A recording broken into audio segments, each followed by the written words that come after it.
Now what about process? Now P4 got the CPU time at 5 milliseconds, right? However, it came at 3 milliseconds. So you can calculate the difference here. Now this is in the CPU, right? The last process, which is P3, came in at 17. Sorry, was given the CPU time at 17, but it came in at 2, 2 millisecond, right? So that is the difference becomes is 17 minus 2. It was waiting for 15 milliseconds. So that is how you, this is basically the CPU cycle. Like this time is when it is on the CPU. The difference will be the difference between the time on which it gets the CPU and the time it arrived is basically telling us the time, how much it is waiting in the queue. Right, this is, so we say at 17 millisecond it got the CPU, but then it came at 3, right? So how much time did it wait? It waited for 14 milliseconds. Okay, so this is basically, remember we are doing that waiting thing right here in shortest of for sorry, in shortest of first there was no waiting, right? We were just checking which is the shortest one, which process takes the shortest time. You give the processor. So for you have different processes. You based on the time taken to execute, you give the CPU accordingly. In case of a draw, we do first come first serve. So for example, we have P4 again, which came at burst time 5. Then we do what time did it arrive? Like, did it come before P3? Before? Then yes. Now round robin scheduling. Now round robin is basically similar to first come first, but in preemption is not. This is similar to preemption, but what we do is we kind of make it switch after a defined uh, like there are two versions of round robin as well. One is non-preemptive and one is preemptive. So in the preemptive, what we do is preemption is added by making it switch after a certain amount of time. So we define something called as time quanta. For example, if you have 10 milliseconds, we define something called as time quantum, and so after that time it has to switch. It's mandatory for it to switch. That is nothing but forcefully we are doing the switching, and I guess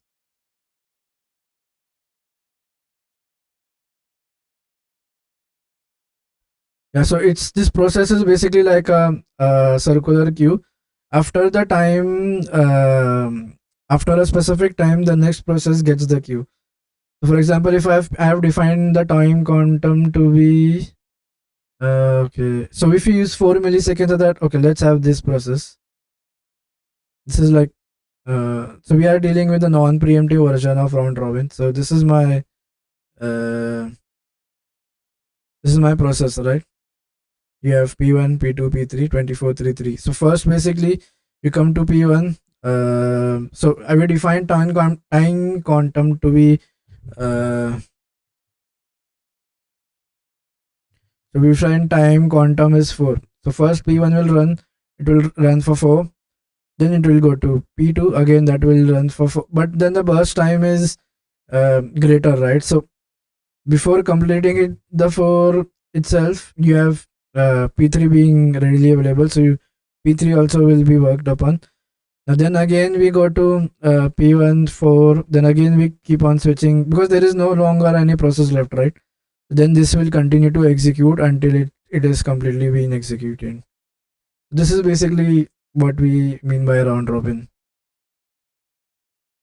Okay, now priority scheduling. Now there is something, another algorithm where we do priority scheduling is based on the priority we will select which process will work, and if you have a lesser priority, I guess that is given the cycle. So instead of selecting on the burst, now there's a problem, right? Here we are selecting with burst time. So now we do no. Let's do with something called as priority. So the problem, there's a like why do we choose priority, right? Why didn't we select burst time?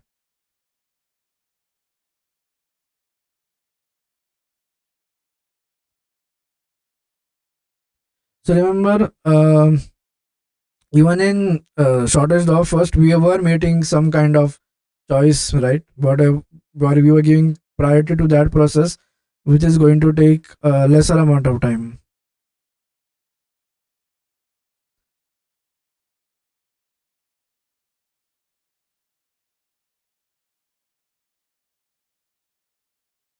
So then, so then we do something called as priority. Now there are two things. Like some systems take smaller number to be the higher priority. Some takes the bigger number to be the priority. It depends on how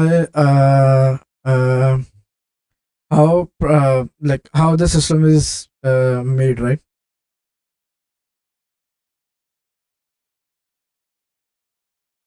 Okay, so now this is so remember in other algorithms we had a specific version, right, of one is preemptive, one is non-preemptive. So now this is like a general algorithm. It can be preemptive or it can be non-preemptive. You do not need to have another form of priority scheduling which is preemptive or non-preemptive.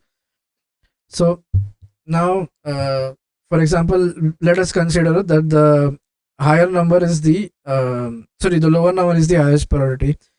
So this is the process, right? So now we are not going to consider the burst time. We have defined something called as so the third column is for priority. Now the process P1 comes in. Now remember P2 is so let's see which is the high. So we say lower number is the highest priority. So here the lowermost number that we have is 1, right? So this is going to get the highest uh, priority. So let's start executing 1. And this is going to take 1 millisecond to complete, right? What if in that meantime we get a process of higher priority? So uh, higher the number, higher the priority. So 2 is having more priority than 1, right? So we stop P1. So you stop P2 and switch to P5. Now P5 will run. So there is no other process which has come, right? Like there is no other process still available for us. So we will complete P1. We'll complete. So then we'll complete P5. P5 is done, right? Then we check what other priority. So remember, we have 3, 1, 4, and 5.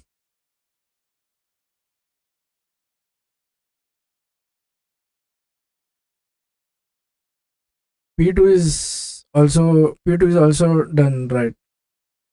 Also lower priority, lower number, lower priority. Because this came in 5 milliseconds, right?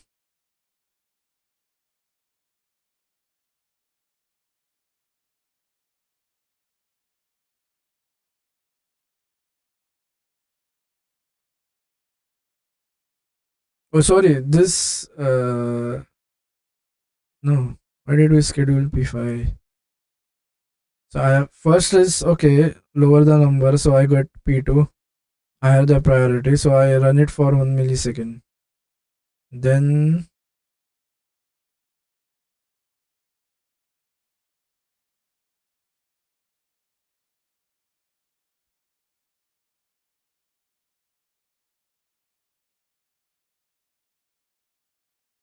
also we are checking the shortest time as well. Okay, so this is something.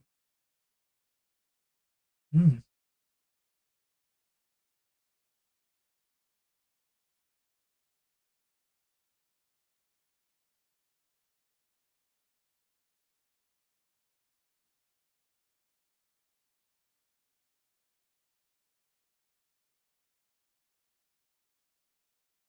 So we assume low numbers are high priority.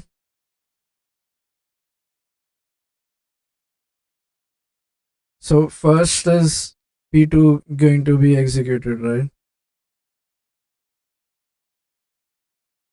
Okay.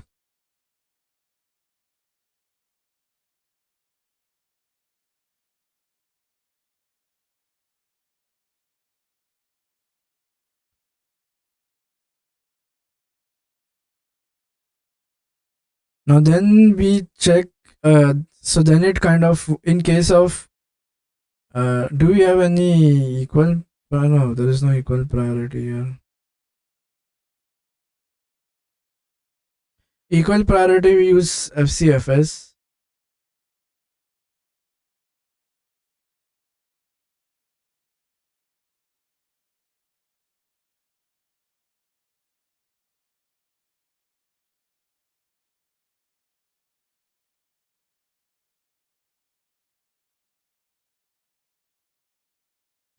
But still, I mean, P5.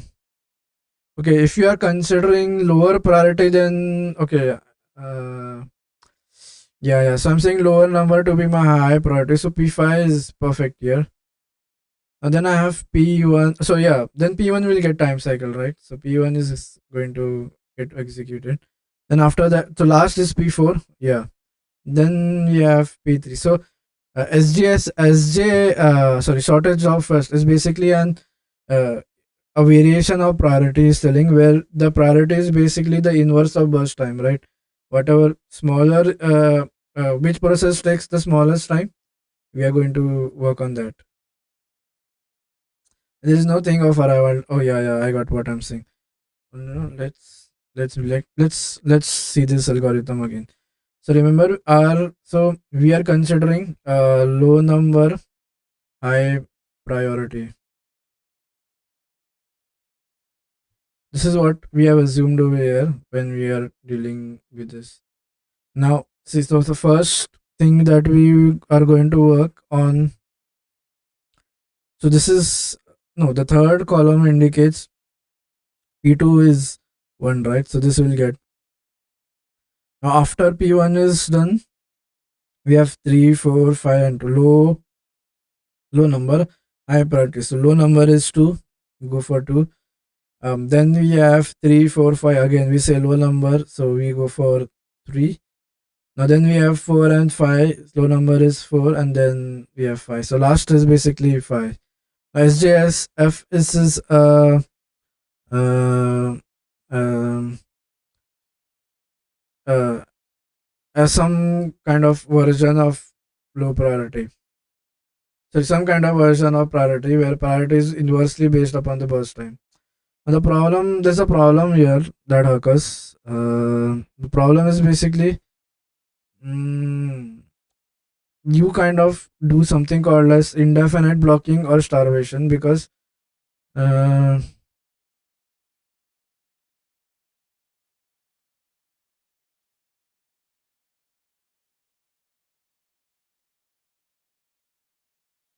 so starvation is basically other resources, other things.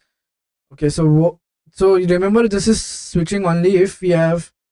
I mean, this is continuing to execute until we don't have a high priority process coming in.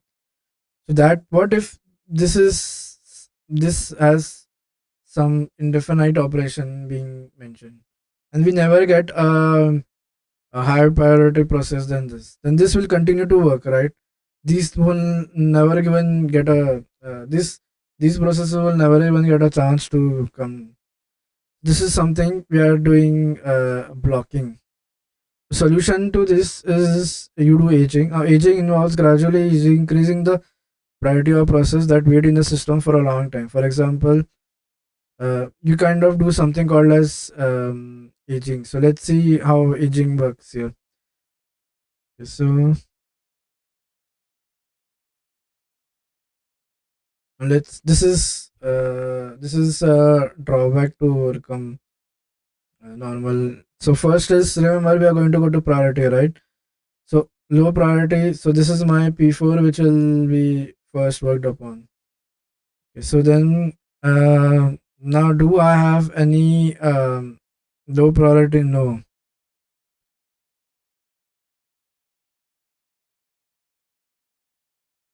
So what we do is we kind of so there are two methods to solve that starvation. One is aging. The other one is you kind of do round robin. So we have a time quantum. So for example, this is priority along with time quantum. So you have uh, okay. There's no one single thing I got to get this out. So that to solve that starvation problem, um, to solve this starvation, we have two things. We have two possible alternatives to this. So one is you do one is you add round robin along with priority. So you do round robin here. Round robin is actually what is context switching, right? You kind of forcefully do that switching. The other is basically you add something called as aging, an aging process to along with priority. So let's see it with round robin over here. So we'll see this with round robin. So now remember after, so and we are assuming that our time quantum or time switching time is 2 millisecond.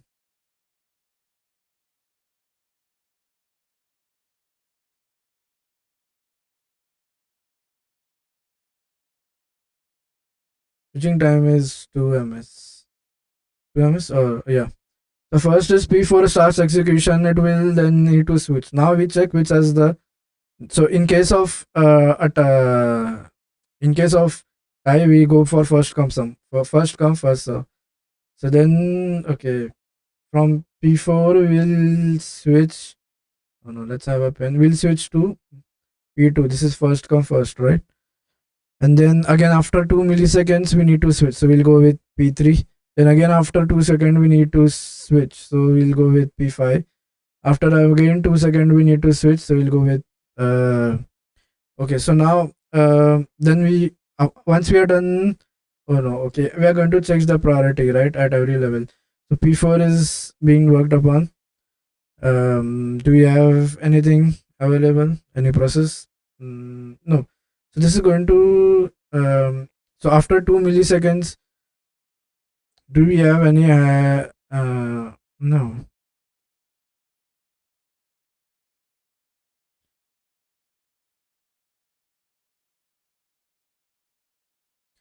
So first is P4, I got it. You kind of get one.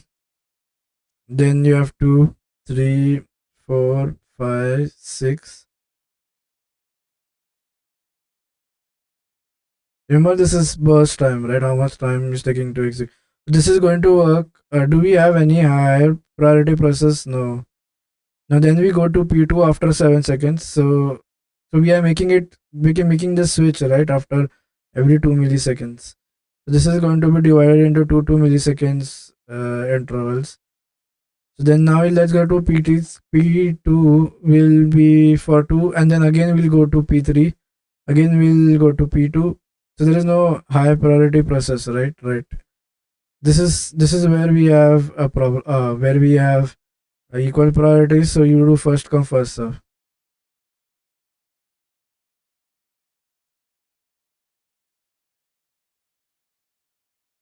So this is basically we are doing a round robin fashion. So so round robin is when, oh okay, no, oh yeah, I made a mistake here. Now round robin is done when you have equal priority process. You kind of you do FCFS plus round robin.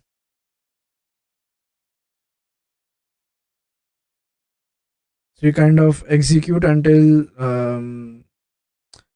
okay, so you do FCFS like FCFS. It's two things together. You do FCFS and then again you do round robin with the two equal processes. I see.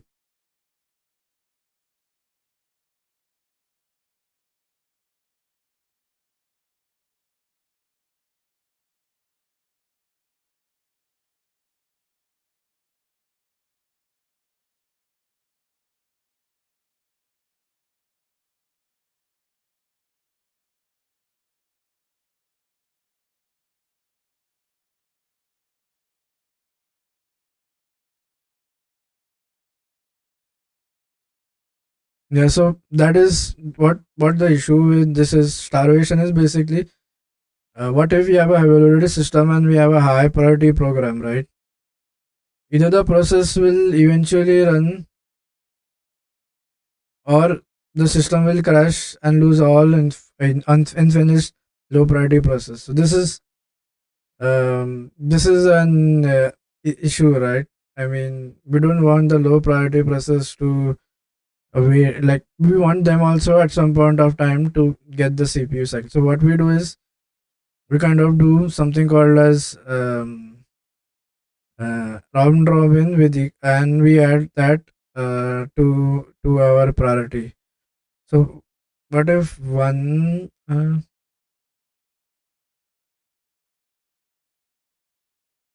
so yeah, even in equal, it will wait for this, right? And this can happen indefinitely, right?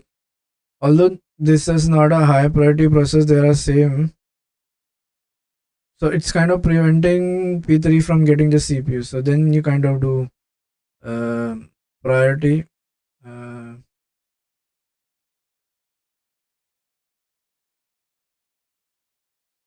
so yeah, so now this either can be preemptive or non-preemptive. So priority, it's it to be priority when we have already when I have a high priority process is arrived um, when the low priority process is being executed. Then we kind of uh, we'll put the new process and we'll wait for the old process to be overcome. This is that uh, although this is of equal priority, right? It's not switching, right? It's still running P2. If it was priority and first come first only, so that is another issue, right? I mean, uh, there is no. So these are both same priority scheduling processes, right? So, I mean, there shouldn't be any distinguishing between these two, right? There should be some kind of way to uh, have them run so that both of them are getting and completed. Although they are, because they are having the same priority. The other issue is when you are already running a high priority task. So when you are running one process and then you get a more priority. So what should happen there? Again, you do something called as round robin to solve that uh, problem as well. The other types is basically you have a multi-level queue scheduling. Then you have multi-level feedback.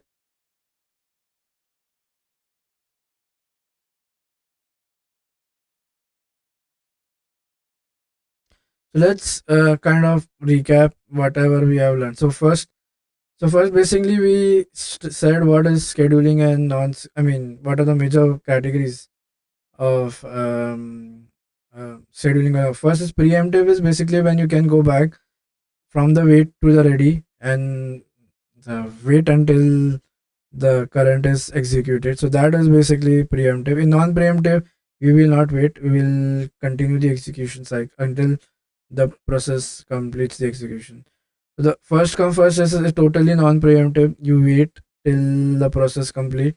First come first. Whatever has come first, will get the cycle first, and we'll wait until that next process to complete. Now then we said we have something called a shortest of first. Now shortest of first we have two things, right? One is preemptive and non-preemptive. So in preemptive one,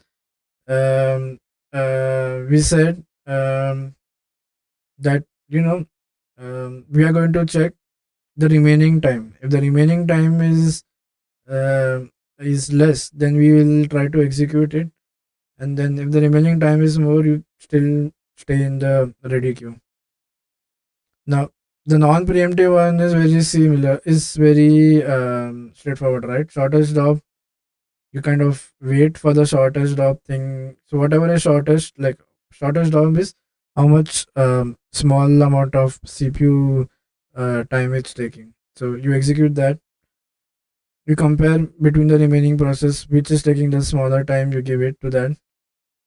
Now, then we have something called as round robin. So in round robin again we have um, round robin is totally a preventive, right? Because we are going to prevent or we are going to switch after every time quantum. So we need to specify. We are forcefully going to make the switch. Then we have something called as priority, right? So priority has two things. Again, it can be preemptive or it can be non-preemptive. So in non-preemptive, You cannot make the switch in preemptive. If we get a high priority program, then we use round robin to switch in between that, so that there is no issue of starvation, which leads. So that starvation happens when you have two equal processes, like both should get the CPU, right? I mean, what if we are running a low priority and then we get an high priority more? So then remember that will cause, or that, or then and then the, or what if, let's consider the case when you have a high priority and it is going to take indefinite amount of time, and then low priority will have to wait, right, till that high priority works get uh, executed. So then that is not good, right? It can lead to starvation. That means the low priority processes are not getting enough CPU time. So we kind of make the forceful switch for using round robin. So I didn't see the preemptive version of uh,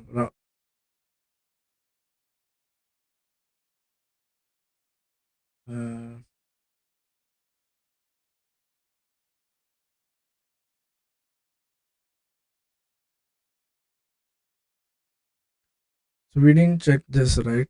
Uh,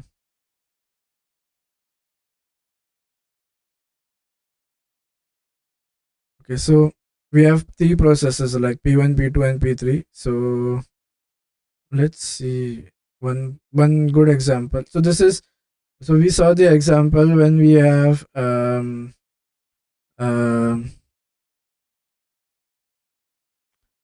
this is a round robin when we have equal process, right?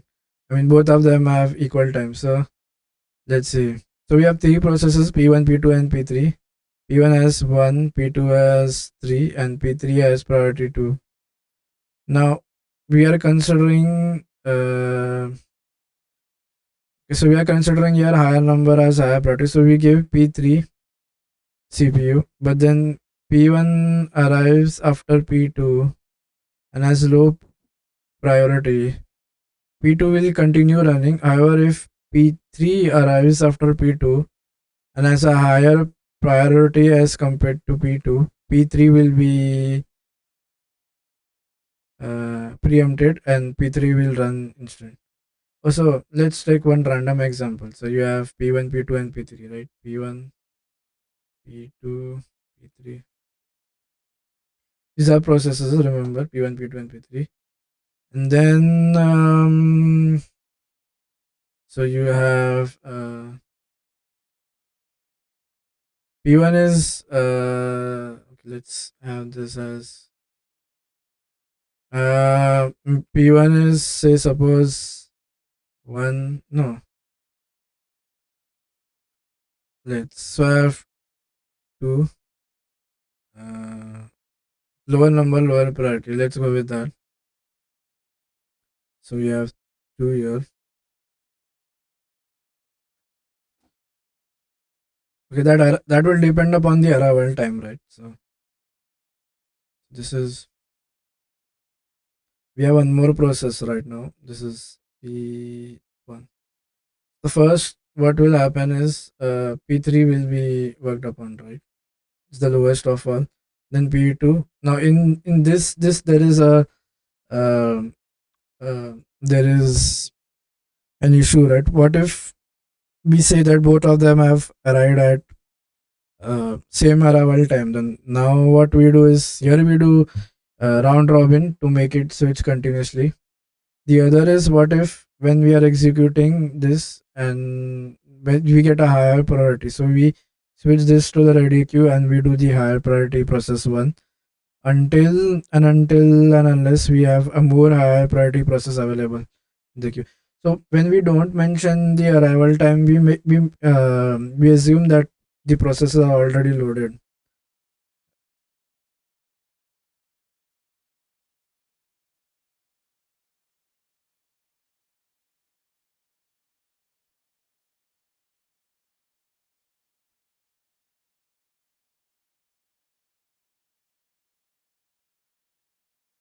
There is no so when there is arrival time is not mentioned and only the burst time, we see that all processes are ready and available in the ready queue. But then to make it more tricky, what we do is we kind of had that arrival time factor. Now if that comes into play, so we need to check whether to the time that we took for execution, do we have any new process which has come. So then if there is a new process coming in, you're going to make the switch. Okay. um, yeah, that's all for this lecture. It was a very big one. See you guys in the next one. Till that time. Also, before closing, let us see. So let us see some OS, like which OS uses which scheduling, right? Like this is something which is in real time, right? Uh,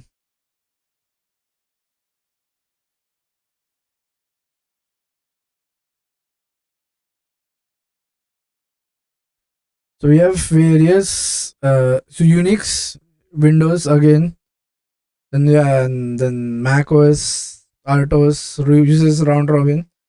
So is there any OS using priority still? I don't know.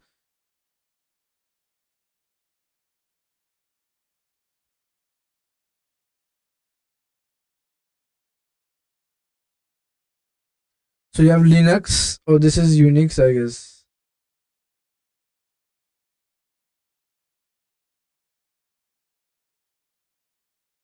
Oh, so now we have something called as a uh, uh, mix of priority along with, yeah, because in priority we have that non-preemptive option as well, right?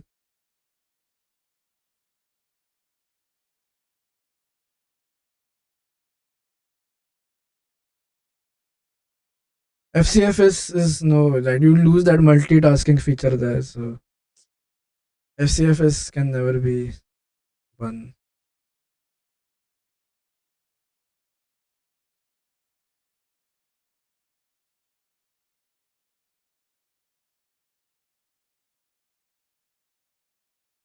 Multiple.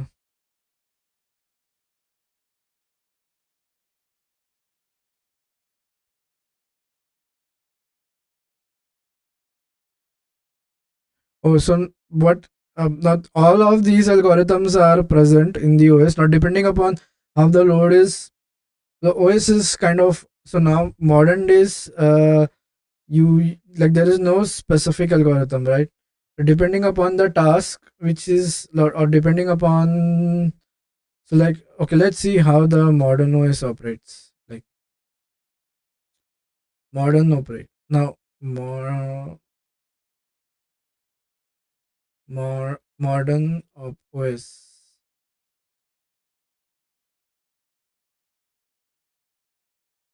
So now depending upon the number of processes running or how to like if you have more processes running or if you need more like more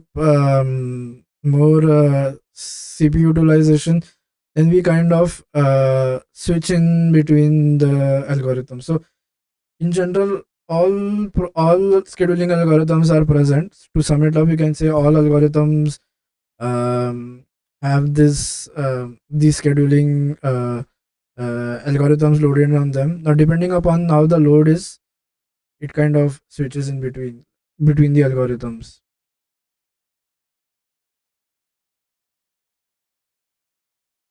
That is a very smart way, right?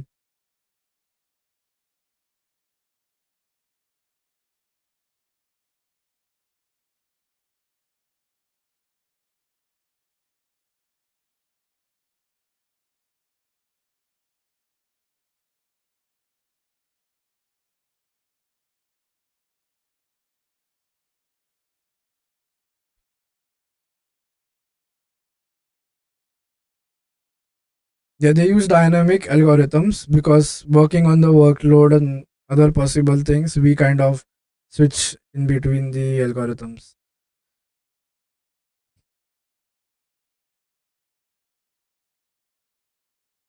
The you kind of have different parameters in the CPU indicating. Um, Based on that, we select what type of what the OS is smart enough to select what type of OS or what type of um, scheduling algorithm is the OS using. Can we see the? Is there any command to check the scheduling algorithm?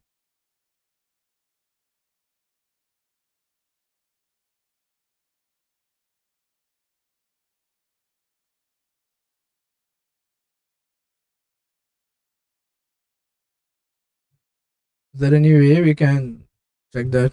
Because it's in the kernel, right? I don't know. Also, there is uh, a command.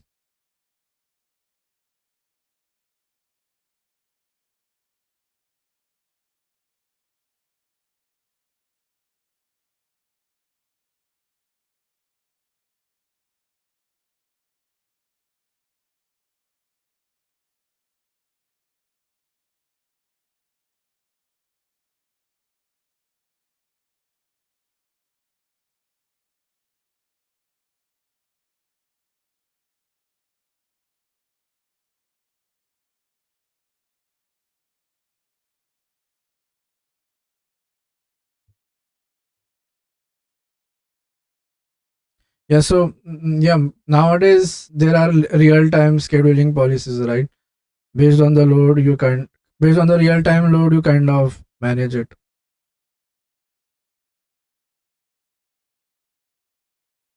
These are modern, so better OSs have better scheduling mechanisms.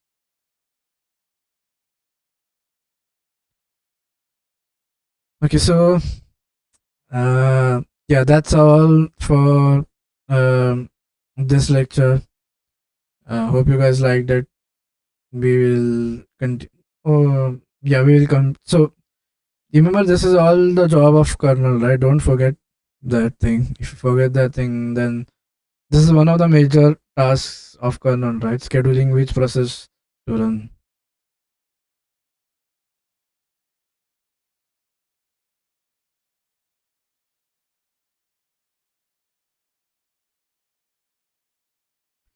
So that is by uh, now inside the kernel, if you see, you will have something called as a scheduler, which is responsible for this. So on the top level, it is the kernel. Inside the kernel, you have a specific element called as the scheduler, which does this scheduling thing. Okay, so yeah, that's all. And some modern operating system have a real-time scheduling that is based on what the traffic or how much the utilization is. You kind of switch in between the scheduling algorithms. Okay, so yeah, that's all for this lecture. Yeah, hope you guys liked it, and we'll see you in the next one. Till that time, take care. Bye bye.